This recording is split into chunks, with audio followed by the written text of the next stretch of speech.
हमने ये भी देखा जिस तरह से युद्ध के माफिक बंगाल चुनाव लड़ा गया, और हम कल देख रहे थे अभिषेक बनर्जी को कहना पड़ा कि अब दो ही चीज बची, युद्धपोत और दूसरा जो है राफेल भेज दीजिए यहाँ पर। और ममता बनर्जी ने कहा कि वो जो सीमा की जगह ऐसा लग रहा है एक पार्टी की रक्षा, तो निर्लजता और तमाम, तो इसीलिए जो कई शंकाएं हैं। और हमने कल सर ये भी देखा कि किस तरह से महिलाओं को भी वहां पिटाई की गई है, जो सेंट्रल फोर्सेस द्वारा बच्चों को भी कूटा गया दौड़ा दौड़ा के, तो जितने जो कर सकते थे। तो ऐसे में जो शंकाएं हैं कि कहीं कोई जो ये जो साम नाम दंड भेद, तो वो कहीं वो सब चीजें कहीं ऐसा तो नहीं है। तो ममता जी ने तो भरपूर लड़ा है और वो पूरी ताकत से लड़ी है, सारा कुछ है। तो हम लोग जो बार बार देखते हैं ग्राउंड और जो ईवीएम जब काउंटिंग के बटन दबते हैं, तो वो क्या सतर्कता है या क्या आप उसको लेकर क्या सोच रहे हैं, क्या आपको एक आपका उस पर नोट होगा? देखिए, एक तो ये है, मैंने चुनाव कराए भी हैं एक आईएएस अफसर के नाते, डिस्ट्रिक्ट मैजिस्ट्रेट के नाते, और चुनाव लड़ा भी है। इलेक्शन कमीशन का जो ऑब्जर्वर आता है, चाहे वो जनरल ऑब्जर्वर हो, चाहे पुलिस का पदाधिकारी हो, चाहे वो खर्च ब्यौरे वगैरह का ऑब्जर्वर हो, उनकी एक सीमित भूमिका होती है। ये एक क्या उसको बोलते हैं, सिंघम सिंघम अजय पाल शर्मा उत्तर प्रदेश वाला मसला देखा ना, कैसे घूम घूम के उनके कितने वीडियोस वायरल हुए। उसको धमकी दे रहा है, कैंडिडेट टीएमसी का जो है उसको धमकी दे रहा है, और चुनाव आयोग खामोश बैठा हुआ है। बड़ा खुश हो रहा है कि सिंघम को हमने भेज दिया। हमारे यहाँ जब चुनाव होता था, यहाँ से मैं हजारीबाग से बात कर रहा हूँ आपसे, तो ऑब्जर्वर जो है वो या तो सर्किट हाउस में बैठा रहता था या निकलता था। हमको जब जरूरत होती थी कि हम ऑब्जर्वर से बात करें तो हम उससे बात करते थे। उसकी भूमिका सीमित होती है। ये नहीं है कि वो लोकल जो सुपरिंटेंडेंट पुलिस है, एसपी है, उसको रिप्लेस करके लॉ एंड ऑर्डर अपने हाथ में ले ले। जो जनरल ऑब्जर्वर है, वो जो रिटर्निंग ऑफिसर है, उसको रिप्लेस नहीं कर सकता है। लेकिन ये लोग खुलेआम सब कुछ कर रहे हैं। चुनाव आयोग तो एकदम उसने बार बार साबित कर दिया है कि हमारा एक ही हमारी भूमिका है, वो है भारतीय जनता पार्टी को जिताना। इसमें जितनी भी बेईमानी करनी पड़े हम करने को तैयार हैं, करेंगे, जो करना है कर लो। ये ज्ञानेश कुमार का एटीट्यूड रहा। तो अब क्या कीजिएगा? सुप्रीम कोर्ट में आपको न्याय नहीं मिलेगा समय पर। चुनाव आयोग पूरी तरह से बीजेपी का दफ्तर बना हुआ है। बीजेपी अथाह रिसोर्सेज के साथ चुनाव लड़ रही है। लेकिन बंगाल अलग है, और बंगाल अलग इसलिए है क्योंकि बंगाल में एक बात जो सब लोग जानते हैं वो ये है कि ममता और टीएमसी की पकड़ बूथ बूथ तक है। ग्रामीण क्षेत्रों में बीजेपी नहीं है।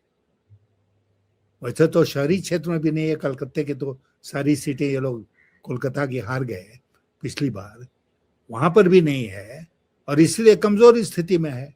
कलकत्ता और 27,000 जवान कल तैनात थे। वो जो 11-12 सीटें, 27,000, 27,000 ऑफ ये जो सेंट्रल फोर्सेस, पूरा जितना जो रचनाएं कर सकते थे करने की कोशिश की गई। तो ये हुआ ना कि इसका मतलब कि युद्ध लड़ा जा रहा, चुनाव नहीं हो रहा था।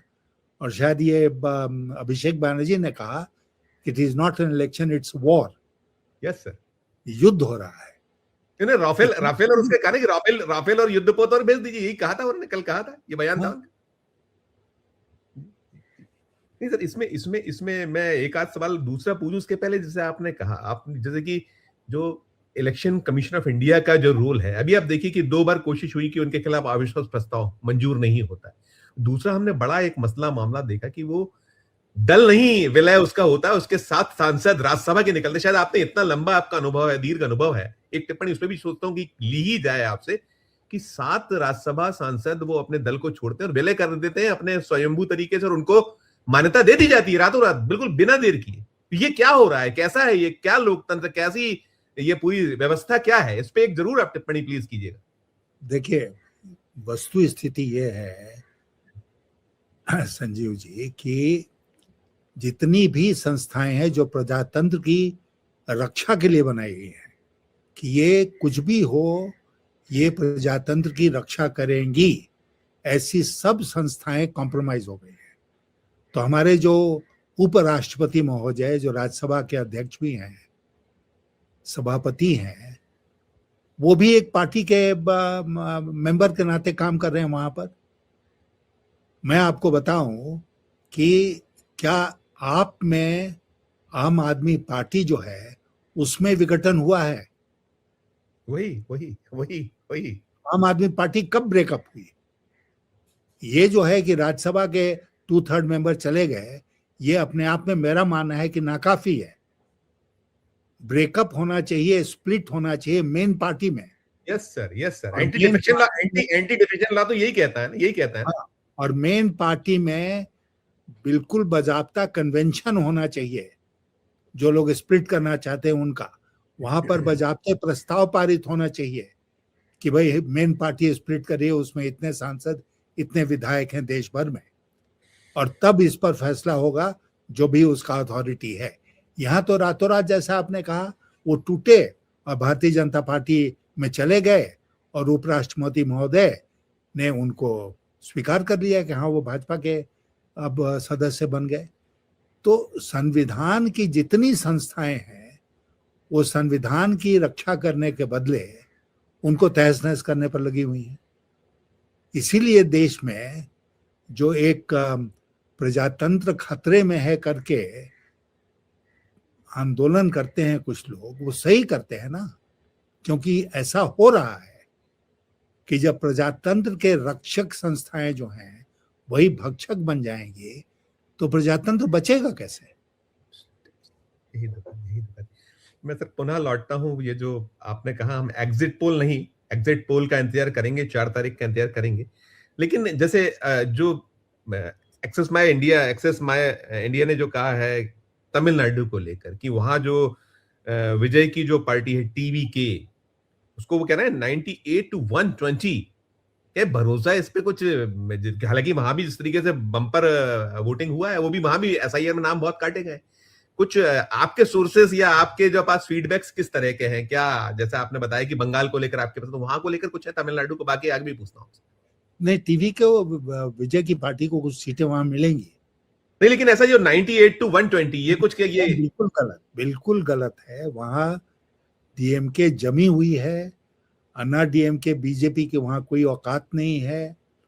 इसलिए हमको आश्चर्य नहीं होगा अगर टीवी के मेन विपक्षी पार्टी बन जाए वहां पर बात इस बात पर अटकी है कि भाजपा को कितनी सीटें मिलेंगी। 1 आध 2 10 5 सीटें मिल जाएं तो बहुत, भाजपा उसको कहे कि हम जीत गए। लेकिन मेरे मन में कोई भी शक नहीं है कि सारे प्रयासों के बावजूद डीएमके वापस लौट रहा है तमिलनाडु में। इन्होंने जो वो महिला आरक्षण बिल, ये शायद फाउल हो गया ऐसा लगता है। वो स्टालिन ने तो उसको बहुत तरीके से वहां पूरा वो किया, और साथ में जो भाषा वाला है वो भी सब कुछ किया। कुछ चीजें मिसमैच हो गई है शायद बीजेपी से। नहीं, बीजेपी ने महिला आरक्षण विधेयक 2023 में पास हो गया था जी, कि 544 या 543 सीट्स का 1/3 रिजर्व होगा जी। ये लोग तो इतने नादान है, मैं कहूंगा भाजपा वाले आज के, कि इन्होंने उसका एक अमेंडमेंट बिल लाया, और अमेंडमेंट बिल जो लाया उसके प्रीवियस नाइट को इन्होंने रियलाइज किया कि जिस बिल को हम अमेंड कर रहे हैं वो बिल तो नोटिफाई ही नहीं हुआ। जी। वो आया ही नहीं। चतुरता में मूर्खता जो होती है ना शामिल होती है, दिखाने के चक्कर में मूर्ख आदमी और मूर्खता कर जाता है। हाँ, तो इसलिए राताराती उसको इन्होंने नोटिफाई किया और फिर उसका अमेंडमेंट बिल लाया। जितने यहाँ पर जितने लोग हैं, पार्टियां हैं, और खास करके लोकसभा में, वो सब कह रहे हैं कि भाई 543 का 1/3 कर लो रिजर्व, जैसे उस बिल में था। वो भी बिल आप ही ने लाया था, सर्वसम्मति से पारित हुआ। लेकिन इस बिल में आप धोखेबाजी कर रहे थे, क्योंकि इसके साथ परिसीमन का बिल भी आपने जोड़ दिया था, तो नहीं स्वीकार हुआ। सरकार की हार हो गई। लेकिन सरकार की मंशा क्या थी? सरकार की मंशा ये थी कि हम हारेंगे, ये वो जानते थे, लेकिन उसके बावजूद ये बिल लाए, और उस समय लाए जबकि राज्यों के चुनाव हो रहे थे, ये सोचकर कि इनके पास जो गोदी मीडिया है और प्रचार के तंत्र हैं, उसके माध्यम से ये जनता को प्रभावित कर देंगे, कन्विंस कर देंगे कि विपक्षी दल जो हैं वो महिला विरोधी हैं। इन्होंने कोशिश बहुत की, लेकिन इनकी चली नहीं, क्योंकि लोग सच्चाई जान गए थे, तमिलनाडु में भी और बंगाल में भी।